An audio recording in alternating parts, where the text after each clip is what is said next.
আসসালামু আলাইকুম। Live blogs by Shifu channel থেকে আমি শিফু বলছি। কাছে কিংবা দূরে যে যেখান থেকে আজকের আমার এই ব্লগ ভিডিওটা দেখছেন, আশা করছি সবাই সুস্থ আছেন, ভালো আছেন। ভিডিওর প্রথমেই দেখাচ্ছি অগোছালো রুম, অগোছালো ঘর আমার।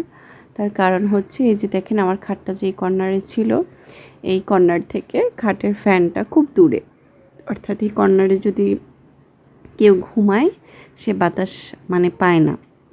আমি ঘুমাতাম, আমি পেতাম না। কয়েকদিন আমার হাজব্যান্ড, তো দেখা যায় যে এই কর্নারে ঘুমাচ্ছে তার ঠান্ডা লেগে যাচ্ছে। আমাদের যেহেতু এখন পর্যন্ত এসি কেনা হয়নি, বলেছিলাম সংসার জীবনের পাই টু পাই সব কিছু নিজেরা করেছি, এখন পর্যন্ত ওইটুকু পর্যন্ত যেতে পারিনি। তাই আসলে এসিটা কেনা হয়নি, ইচ্ছা আছে কেনার, আস্তে আস্তে কিনবো, আস্তে আস্তে করবো সব কিছু। এখন আসেন আপনাদেরকে একটু দেখাই খাটটা মাঝখানে আনার পর আমার ঘরের কি স্পেস কতটুকু আর কি অবস্থা। তো যেহেতু ফ্যানটা একদম মাঝখানে ঘরের, তো আমার খাটটাও মাঝখানেই আনতে হয়েছে। এটা 6-7 বাই 8 ফিটের একটা খাট, বরাবরের মতোই। এটা হচ্ছে লম্বায় 8 ফিট আর পাশে 6 ফিট। 8 ফিট হওয়ার কারণটা হচ্ছে কি, মাথার সাইডে এটা বক্সের মতো করে দেওয়া আছে। ওইখানে আপনি চাইলে মোবাইল, অ্যাক্সেসরিজ, হয়তো হেডফোন, যে কোনো কিছু জিনিস রাখতে পারবেন। অনেকে আছে বিছানায় বসে বসে খাবার দাবার খায়, তখন একটু পাটিটা রেখে দিলে এইরকম আর কি একটা স্পেস আছে। তো দেখেন আমার বেডরুমের অবস্থা, এখন আর কোনো রকমের কোনো জায়গাই নেই বেডরুমে। আগেও তো ছিল না, তাও দেখা যেত যে আগে হাঁটা চলা করে একটু ভালো লাগতো, এখন একেবারে কনজেস্টেড হয়ে গেছে। সবাই আমার বাসাটা দেখে অনেক পছন্দ করেছে, যারাই এসেছে, আমার ফ্যামিলি মেম্বার, আমার ফ্রেন্ড সার্কেল, আমার আত্মীয় স্বজন যারা এসেছে, সবাই আমার এই নতুন বাসাটা খুব খুব লাইক করেছে। কিন্তু আমার ফার্নিচার একটু বেশি হওয়াতে আর একটু বড় বড় হওয়াতে জায়গাটা একটু সমস্যা হচ্ছে আমার। বেডরুমটা যখন আমি দেখেছিলাম তখন বুঝে নিয়েছিলাম যে হ্যাঁ, আমার বেডরুমটাতে একটু অ্যাডজাস্ট করে থাকতে হবে, কিছু করার নেই, সব দিক দিয়ে একসাথে পাবো না। ওই যে আমার অনেক আগের ভিডিওতে দেখলে বুঝতে পারবেন যে আমি বলেছিলাম এই বাসা নেওয়ার আগে যে আমার একটু অ্যাডজাস্ট করেই থাকা লাগবে। তো এই তো সারাদিনের এই কাজ টাজ করে, সব কাজ টাজ সেরে আমি বাচ্চাদেরকে পড়াতে বসিয়েছিলাম। আর এটা মেবি তার পরের দিনের ভিডিও, যেদিন আমি খাটটা মাঝখানে আনি তার পরের দিনের। আর এর পরের দিন আমি আবার আমার ফার্নিচার, বাচ্চাদের রুমের যে ফার্নিচারটা ছিল, ওই ফার্নিচারে আমার বাচ্চারা কালার উঠে ফেলেছিল, ফার্নিচারের রং নষ্ট করে ফেলেছিল, সেটাকে আমার আবার কালার করতে হলো। আর এই জন্য আমি চাদরটা বিছিয়ে রাখিনি। দেন এই যে যেহেতু খুব ব্যস্ততায় সময় কাটছিল, খুবই ব্যস্ত ছিলাম, সেজন্য বাচ্চাদেরকে একা একাই খেতে দিয়েছি, ওরা একা খাওয়ার ট্রাই করুক। এখন আসলে আমি সময় বের করতে পারি না, ওই যে ডিউটি করে আসি, সময় বের করতে পারি না। সব কিছু কুচকাচ করে সেদিনই হঠাৎ রং ঠং করার পর, এটা আবার তার পরের দিন, 3 দিন পরের ভিডিও। আবার এই 3 দিন পরে দেখেন হঠাৎ করে জানতে পারলাম, হঠাৎ করে আমার ফ্রেন্ডরা বলল তারা আসবে, হঠাৎ বলল। আমি কি করব না বুঝতে পারছিলাম না, যেহেতু ভোরবেলা সকালবেলা। আচ্ছা, এটা বৃহস্পতিবার না, কবে যেন একটা অফ ডে ছিল, সেদিনের আগের দিন ওরা আসছিল। তো আমি ওদের জন্য নাস্তা পানি সব কিছু রেডি করে রাখছিলাম ওদেরকে দিব বলে। তো যা ছিল বাসায় তা দিয়ে চেষ্টা করেছি ওদেরকে আপ্যায়ন করার। আর হঠাৎ মেহমান আসলে আমিও বুঝে উঠতে পারছিলাম না কী থেকে কী করব। সেদিন আবার আমি শর্টকাটে রান্না করেছিলাম খিচুড়ি আর মাংস, আর ওদের জন্য নাস্তা করেছিলাম। তো সেদিন মেহমান আসবে বলে আমি ওদেরকে বলেছি বাচ্চাগুলোকে যে তোমরা আজকে একা একাই খাও, মা তো সময় পাচ্ছি না যেহেতু খিদা লেগেছে। তো ওরা একা একাই খেয়ে নিয়েছিল। আর এদিকে আমি গরুর মাংস রান্না করেছিলাম, আর গরুর মাংসের কালারটি আপনাদেরকে একটু দেখালাম। আমার হাতের গরুর মাংসটা আমার হাজব্যান্ড খুব পছন্দ করে। আর এই যে সালাদ কেটে আপনাদেরকে খুব দেখাচ্ছি না, কিন্তু সেদিন কি হয়েছে জানেন, আমি সালাদটা খেতেই ভুলে গেছি, পুরো টমেটোর সালাদটাই নষ্ট হয়ে গেছে। যেহেতু আমি মাথা এত পাগল ছিল, তারপর স্কুলের প্রেশার, ওই যে বলছিলাম প্রত্যেকটা ক্লাসেরই প্রশ্ন বানাতে হচ্ছিলো। আর এই যে আমার ফ্রেন্ড সার্কেল, আমরা সবাই, একটু আপনাদের সাথে শেয়ার করলাম। আর এখানে দেখেন আমি বসছি রাত্রেবেলা, ওরা চলে যাওয়ার পরে আমি প্রশ্ন করতে বসেছিলাম, প্রশ্নগুলো করতে হবে বলে আমি একটু ভিডিও করছিলাম, আপনাদের সাথেও শেয়ার করলাম।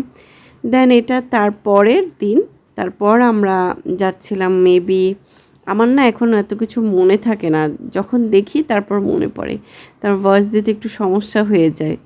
দেখা যায় কি যে আমি যদি ভিডিওতে রানিং থাকি তখন আমার কোনো সমস্যা হয় না, কিন্তু এখন আমার একটু সমস্যা হয়ে যায়, একটু গ্যাপ পড়ে গেলে আমি ভুলে যাই যে ওইখানে ওইটা আমি কেন ভিডিও করেছিলাম, আমি সেটা ভুলে যাই। তার কারণ হচ্ছে কি যে আমি আসলে এখন অনেক প্রেশারে থাকি, মানসিকভাবে অনেক প্রেশারে থাকি, সব কিছু মিলে না আমার জন্য একটু চাপ হয়ে যাচ্ছে। এই যে দেখেন, দেখে এখন আমার মনে পড়লো আমি আসলে রেডি হয়ে বাচ্চাদেরকে নিয়ে হাসপাতালে আসছি। আর এই যে হাসপাতালে আসার পর আমরা ওয়েট করছিলাম ডাক্তারের জন্য। কেন আসছি সেটা একটু বলি। কয়েকদিন ধরেই আমার ছেলের কানের মধ্যে কী যেন একটা হয়েছে, আর ওর 3 দিন জ্বর ছিল। তো 3 দিন জ্বরের কারণে আমি আসলে বুঝতে পারছিলাম না যে ওর কি কানের ইনফেকশনের জ্বর হয়েছে নাকি এমনিতে ঠান্ডাজনিত জ্বর। তো যখন দেখলাম ওর কানে কোনো ব্যথা নেই, কিন্তু কানের থেকে এক ধরনের ময়লা বের হচ্ছে, তখন বুঝতে পারলাম যে না, তার মানে ওর ঠান্ডাজনিত জ্বর হয়েছে। তো কানের জন্য আমি পরবর্তীতে ওকে ডাক্তারের কাছে নিয়ে যাই। ডাক্তার দেখার পর বলছে ওর কানে ও বেশি পানি ঢুকায় গোসলের সময় মনে হয়, যার কারণে ওর ময়লাটা ফুলে গেছে, ফুলে কানটা ব্লক করে রাখছে। তো উনি আমাকে 2টা ড্রপ দিছে, বাবুকে 2টা ড্রপ দিছে। তো ড্রপ আর দেওয়ার প্রয়োজন হয়নি, আমি বাসায় এসে নিজেই ওটা ওয়াশ করে ফেলেছি, ওয়াশ করে দিয়েছি ওকে, আর প্রয়োজন হয়নি। আর ওর আর জ্বরও আসেনি, সেজন্য আমি একটু চিন্তামুক্ত হয়েছি। তো আমি বুঝতে পারছিলাম জ্বর যে ঠান্ডার জন্য আসছিল, তো যেদিন জ্বর আসছে সেদিনই আমি ওকে মানে ঠান্ডার ওষুধ এগুলো খাওয়িয়ে দিয়েছিলাম। এরপরে আসি, এখন যে ভিডিও দেখছেন এটাতে একটু আসি। এটা হচ্ছে আমার ছোটো ভাইয়ের ওয়াইফ এসেছে। তো ওরা আসার পর আমার মামার বাসায় উঠেছে। প্রথমে মামার বাসায় উঠার পর মামার বাসায় মামা আমাদেরকে সহ এই যে ঘোরাতে নিয়ে আসছে হিল ভিউ পার্কে। এটা হচ্ছে চট্টগ্রামে ভাটিয়ারিতে অবস্থিত। তো সেখানে আসার পর আমার ছেলের এর আগেও এসেছে, 2বার এসেছে। হ্যাঁ, আমার ছেলের 2বার আসছে, 2বার নাকি 1বার আসছে, আমার ঠিক খেয়াল নাই, এরকমই হবে। এই যে মামা হাঁটছে, মামা আমাদেরকে নিয়ে আসছে। মামা ছাড়া আসলে বেড়াতে কেউ নিয়ে যায় না। আমার নানুও সেম ছিল, খুব আমোদি ছিল। নানুর কারণেই দেখা যেত পুরো ফ্যামিলিটা আমরা একসাথে হতাম, কিন্তু এখন নানুও বেঁচে নাই, কিন্তু ওই নানুর মতো করে মামা আমাদের সবাইকে এক করে রাখতেছে, আলহামদুলিল্লাহ। দোয়া করবেন আমার মামার জন্য, মামাকে যেন আল্লাহ তাআলা নেক হায়াত দান করেন এবং তার নেক নিয়তে যেন বরকত দান করেন। আর এখানে ঢোকার সময় টিকিট কাটতে হয়, মেবি টিকিট 50 টাকা করে। ভিতরে অনেক সুন্দর, অনেক কিছু আছে, দেখলে বুঝতে পারবেন। আমি যতটুকু ভিডিও করা উচিত বা করতে পেরেছিলাম ততটুকুই আপনাদের জন্য করে নিয়েছি।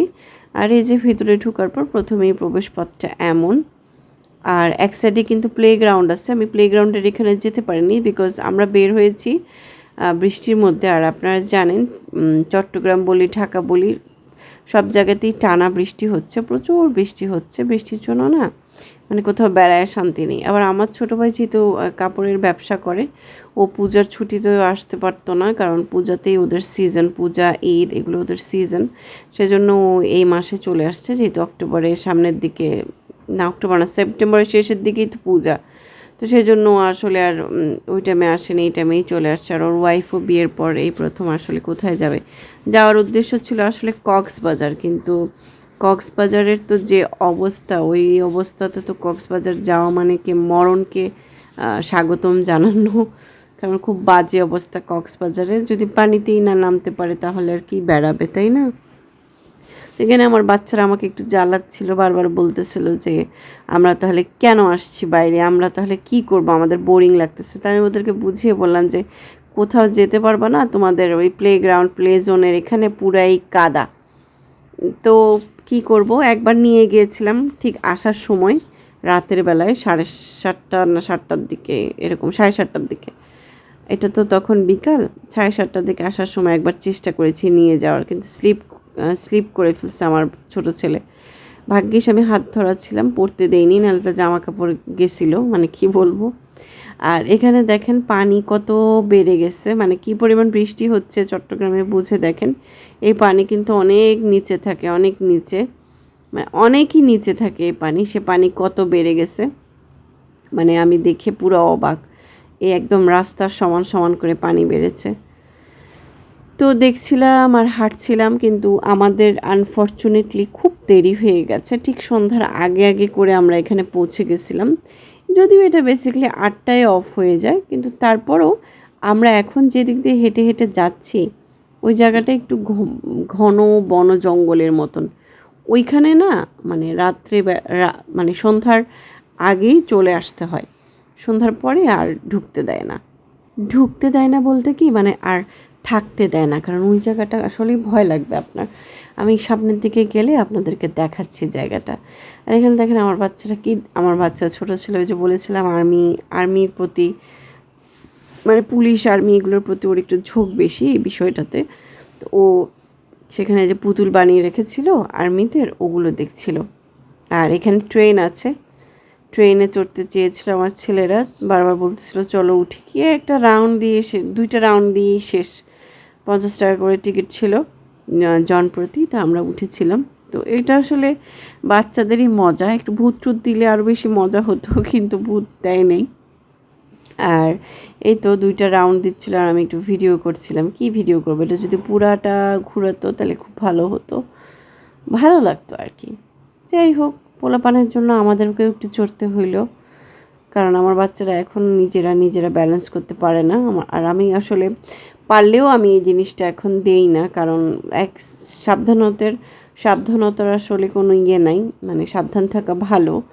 দেখেন না, কেউ কি চিন্তা করেছিল এই মাইলস্টোন স্কুলের বাচ্চাদের ব্যাপারটা, যে স্কুলে গিয়েও মানুষের বাচ্চারা অনিরাপত্তায় ভুগতে পারে, এটা হতে পারে। তা আমি না একদম ছোট থেকে, মানে একদম ছোট মানে কি, আমার বাচ্চারা হওয়ার পর থেকে আমি ওদের প্রতি খুব পজিটিভ, মানে ওদেরকে আমি হ্যাঁ সবার বাচ্চা একা ছাড়ছে, খেলতে দিচ্ছে, সব কিছু করছে, কিন্তু আমি কেন জানি মানে আমার ভালো লাগে না। আমার মনে হয় যে না, আমি দেখে রাখি, যদি অভ্যাসটা খারাপ হয়ে যাচ্ছে, ওদের নিজেদের প্রোটেক্ট নিজেদেরই করতে হবে। আমি তো বুড়ো হয়ে যাব একটা সময়। তো এই যে আমাদেরকে দেখেন, এই গার্ড বলছিল যে আপনারা ওইদিকে যাচ্ছেন, যে ওইদিকে একদম জঙ্গলের এদিকটায় আর যাওয়া যাবে না, যেহেতু এখন রাত হয়ে গেছে। জাস্ট আপনারা একটু ঘুরে মাঠ আছে এখানে একটা, মাঠটা ঘুরে চলে আসবেন। তো কি করবো, এই যে যেতে নিয়েছিলাম, কিন্তু দেখলাম যে ওইখানে কাদা পিছলা, পড়ে গেলে পানিতে ডাইরেক্ট পড়ে যাব, কে উঠাবে আমাদেরকে, তো সেজন্য আর যাইনি। সামনে কাদা পিচ্ছিল এগুলো দেখে আর বাড়িই নেই। পরে আমরা ফেরত আবার ঘুরে চলে আসছি, যে দেখেন সামনেই কাদা, এটা পার হয়ে যাওয়া তো সম্ভব না, পড়ে যাব। তো এই যে ঘুরে চলে আসতেছে, আমার ভাইয়েরও মন খারাপ যে এত কষ্ট করে আসলাম। আর এই লেকের এই মানে পুকুর বলবো না কি বলবো জানি না, এটার চারপাশ দিয়েই কিন্তু হাঁটার জায়গা আছে, এবং সামনে খুব সুন্দর একটা হল 24 নামে, হল 24ই মেবি, একটা ঝর্ণাও আছে খুব সুন্দর, ওখানে পাথর বিছানো, ঝর্ণাটা খুবই সুন্দর, কিন্তু আর যেতে পারলাম না, কি করব। দেন তো ওইখানে আমরা আইসক্রিম খেলাম, চটপুটি খেলাম, এগুলো খাওয়া দাওয়া করে আবার ড্রিঙ্কস করলাম, এগুলো খাওয়া দাওয়া করে এই যে ব্যাক করছি। আপনাদের সাথে একটু শেয়ার করি ভাটিয়ারির রাস্তাটা। এটা রাতের বেলায় ভাটিয়ারির রাস্তাটা খুব সুন্দর, এবং দিনের বেলাতে তো আরও বেশি সুন্দর, মানে দেখার মতো। তাকিয়ে মানে এখানকার দৃশ্য, এখানকার নেচার, প্রকৃতিগুলো দেখলে না, মানে আমি আসলে মোবাইলে বোঝাতে পারবো না। এটা যারা দেখেছেন সামনাসামনি তারা বুঝবেন যে চট্টগ্রামের পাহাড়, সমুদ্র, চট্টগ্রামের কিছু কিছু জায়গা দেখতে এত বেশি সুন্দর যে মানুষ আসলে পাগল হয়ে যাবে। ছোট থেকে যখন আমি নানু বাড়ি আসতাম, নানু খুব, ওই যে বললাম মামুদি, নানু ঘোরাফেরাটা খুব পছন্দ করতো। তো নানুর গাড়ি বড় ছিল, মাইক্রোবাস ছিল, আমরা সবাই মিলে সেই মাইক্রোবাস করে ঘুরতে যেতাম। এবং সেই থেকেই আসলে ওই ছোট থেকেই আমার চট্টগ্রামের প্রতি একটা ভীষণ দুর্বলতা। তখন আসলে জানতাম না চট্টগ্রামের মানুষের বিষয়ে কিছু, বা তারা কেমন হয়, ভালো কি মন্দ, তো এগুলো কিছু জানতাম না, বুঝতাম না। কিন্তু চট্টগ্রাম শহরটা ছিল আমার সবচেয়ে প্রিয় শহর, এবং আমার জন্মও চট্টগ্রামে, আর জন্ম হয়েছে বলে হয়তো বা বিয়েটাও এখানে হয়েছে। ওই যে বলে না যে যেখানে আসলে যে টানটা বেশি সেই টানটাই আর কি হয়তো বা হয়েছে। ভিডিওর এই পর্যায়ে বলতে চাচ্ছি যারা এই ধরনের ডেইলি ব্লগ লাইফস্টাইল ব্লগ দেখতে পছন্দ করেন তারা প্লিজ আমার চ্যানেলটিকে সাবস্ক্রাইব করবেন, নোটিফিকেশনের বেল বাটনটা অবশ্যই ক্লিক করে দিবেন যেন আমি ভিডিও ছাড়া মাত্রই আপনাদের কাছে নোটিফিকেশান চলে যায়। আর আমাকে এত ভালোবাসা দেওয়ার জন্য অনেক অনেক ধন্যবাদ। আমি এখনও মনিটাইজ হইনি, জানি না কবে হতে পারবো, এবং মনিটাইজ হওয়া পর্যন্তই আসলে সীমাবদ্ধ না, মনিটাইজ হওয়ার পরেও আরও অনেক কাজ থাকে, যে অ্যাড্রেসটা দেওয়া থাকে, অ্যাডসেন্স আসে, এগুলো আমি আসলে জানি না আমি আসলে কি করতে পারবো, কতটুকু বুঝবো। তো স্টেপ বাই স্টেপ আগাচ্ছি, দেখি আল্লাহ রিজিকে কি রেখেছেন। আমি তো সব দিক দিয়ে চেষ্টা করে যাচ্ছি আমার জীবনে, আমি জানি না আল্লাহ আমাকে কতটুকু কি দিবেন। তবে আমার জন্য সবাই দোয়া করবেন, আমার পরিবারের জন্য সবাই দোয়া করবেন। আর আপনাদের সাথে এই রাস্তার ভিডিও শেয়ার করতে করতে আমি অনুরোধ করে নিলাম, প্লিজ আমার চ্যানেলটিকে সাবস্ক্রাইব করবেন, আর একটা লাইক দেবেন, একটা কমেন্ট করবেন। খুব বেশি ভালো লাগলে ফ্রেন্ডস অ্যান্ড ফ্যামিলির সাথে শেয়ার করতে পারেন। আর আর কি বলবো, রাতের বেলায় না আসলে এই রাস্তাগুলো মানে পাহাড়ি রাস্তাগুলো দেখতে একটু ভয় ভয় লাগে, কারণ ঢাকা শহরে আমরা কখনোই নির্জন রাস্তা দেখতে পারি না। তো আল্লাহ হাফেজ, সবাই ভালো থাকবেন।